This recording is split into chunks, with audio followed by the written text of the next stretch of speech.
Yes, I like Yang, and I thought this is gonna be the guy. Like, he felt smart. He it felt like he also asks, "Why is this happening?" He felt like he was sort of one of us a little bit, and then I even was like, I was texting him, and he would text back, and so I thought, okay, and I have his books here somewhere, and he was making sense in that way.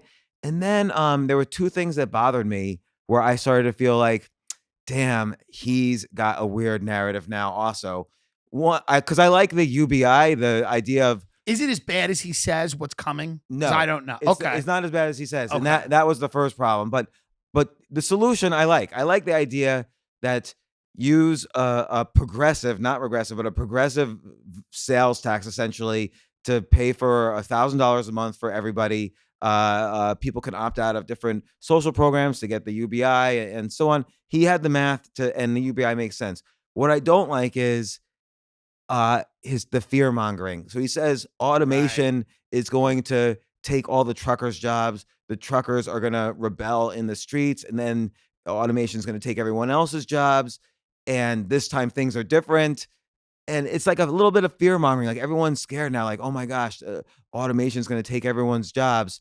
And but you look at it like truck drivers right now, there's job postings, but they need 30% more truck drivers than there already are. There's so like people are just buying so much stuff from Amazon. We need more. The country needs more Yeah. truck drivers. So you can have 30% of that taken by automation. It won't affect employment at all. And then you do look at then you can't have automation driving. You can drive on the highway, but you can't have them drive in the city streets. There's too many things that they can't recognize, so they'll get accidents. So then if you automate all the trucks on the highways, there's going to be many more trucks. Then you're going to need many more trucks in the city delivering to the last mile. So the truck drivers have a buffer. There will be a job they can move to. And this, you can say this for every industry, like ATM machines. Everybody thought that was the end of bank tellers.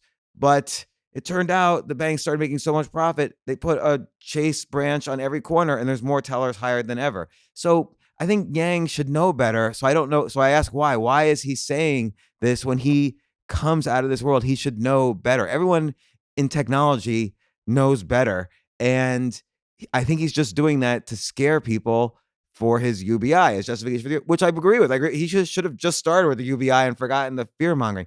And then the other thing that disturbed me was he always says after every debate, they didn't let me speak. They didn't let me speak. They didn't let me speak. Right. In their last debate, trending, let Yang speak. But you know what? Fucking raise your hand, like, or interrupt like Right. everyone else does. Like, you could Yeah. speak. There was one question they asked Bernie Sanders. Well, how are you going to pay for forgiving all student loan debt? And I knew Yang has a great answer for this. He said it on Joe Rogan. Actually, the answer for that.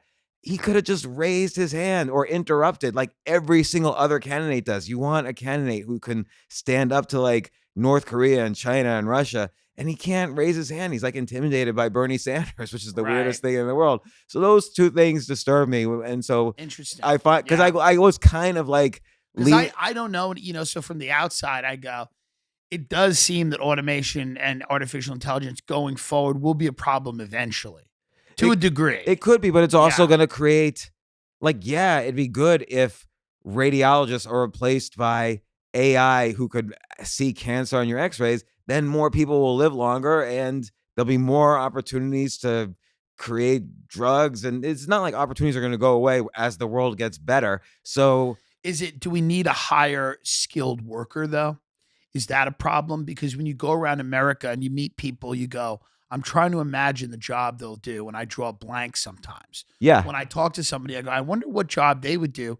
And then you go, this is a person who does need a low skilled job because there's a lot of people that are just not educated. What do you do with those people? Because there's a lot of them. there is a lot of them, and I mean, I don't know all the answers, but it's not gonna be worse than it is now. Okay, Italy interesting. Well, it this is very positive. yeah, because it's you're still gonna be solving major problems with automation, and then when major problems are solved, new industries start. That's happened every single time in the past 300 years of capitalism. So, I'm not saying, oh, just be pro-capitalist and it'll all work out, because like you said, the role of government is to take care of people who can't take care of themselves or who are weaker in some way. And there's always going to be some role for that, but it's like robots aren't going to suddenly wake up and take everyone's jobs. So then I ask why did Elon Musk, who by the way creates more automation than anyone else, why does he support Yang? So there's some narrative. It's you asking why. Like there's some narrative here that we don't quite understand. And I don't understand it. Like what's Yang's role in this? I don't really understand. But things are certainly not going to be worse with automation. They never have been. They've always created industries that we can't even imagine now. And just the basic things that Andrew worries about are not worries, because he doesn't address the fact that we actually need more truck drivers in the country. And if automation takes away the highway truck drivers, we're going to need more city truck drivers. So the Right. jobs are just going to move over. So his basic argument doesn't work. Although, like I said, I love the solution. I think UBI is a better solution than forgiving student loan debt, which as Andrew Yang says, only benefits the top 1/3 of society, and the other 2/3, you're using the money from the other 2/3. So I don't know. I just got disappointed in Andrew not raising his hand to that question. Like why is he Yeah. then spread the narrative? Oh, they don't let me speak, when he could, and the rules are he could just raise his hand. He could just interrupt. Interesting. Yeah. I mean, it'll be interesting to see what happens. I think that he's tapping into a real fear. Yeah. And I think he's tapping into the idea that a lot of people that are in low skilled, low paying jobs right now are struggling, and they're terrified if those jobs go away, which is Right. understandable. Right. Well, that's the narrative Trump had, except instead of Yeah. except It was instead of immigrants automation, coming yeah, instead of robots. yeah, I think it's both. I think that like the idea is that like